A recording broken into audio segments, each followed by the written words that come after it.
But I just want to take it right back to the start. Growing up in Devon, playing for Exeter, what was it like for a young footballer around Devon?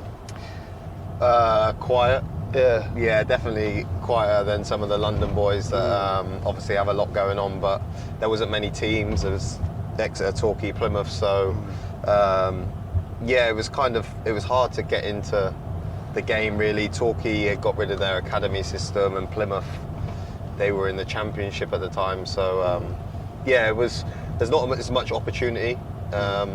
But look, I really loved growing up there. Enjoyed it, yeah. And obviously you get the move to Brentford, and what was the kind of thinking behind that? You always thinking, I just want to get to a higher level? Yeah, they kind of told me that it was going to be like a little bit of a stepping stone, really. They had been into the Championship for a couple of years. Yeah. Dean Smith, my former Villa manager, saw me at Weston-super-Mare when I was on loan from Exeter. And how is that? How is Weston-super-Mare? I went on loan to Dulwich Hamlet in the Ryman Premier League at the time. So, I mean, how did you find it? I thought it was massive for my development, really. Yeah. Like playing for men's football, I realised coming out of, like friendly games, reserve team football, that people have mortgages to pay and families to feed, provide. It's a job. So fighting for 3 points was definitely a big kind of, it was definitely a game changer for me.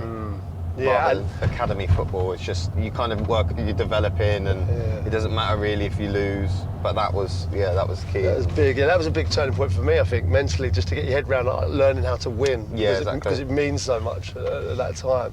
That player at Weston-super-Mare, would he have said that you'd get to where you are now? Did you have aspirations of playing for England at that time?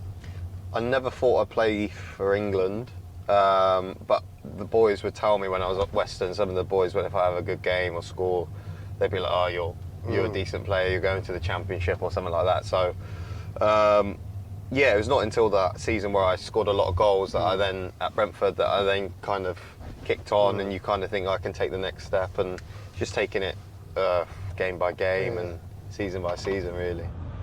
Dean Smith sees you and signs you for Brentford, obviously signed for Villa as well. How big an influence has he been?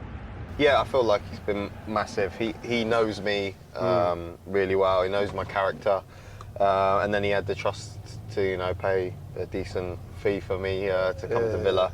Such a big club as well. I always say to him whenever I see him that I owe him everything, really, because he put faith in me not once but twice. So. Yeah. Was there any players growing up that you admired, that you tried to emulate? My idol was Thierry Henry. I always felt like when he was cutting in from the left and bending it in with his, that was always something. We see that now. We do. I scored one against Luton, but I felt like Henry did it frequently. Obviously, I'm not on that level yet, but he was someone I wanted to be like. But I have a different style. I have my own style of how I play. But growing up, he was probably. The main man. He was the main man. I think he's the best we've seen in the Premier League. Yeah, I personally think he's the best player, by you, Crouchy. Yeah. I was going to say, obviously. No, but I feel like he's the best player to play in the Premier League. I feel like he could do it all. Yeah. He was untouchable, really.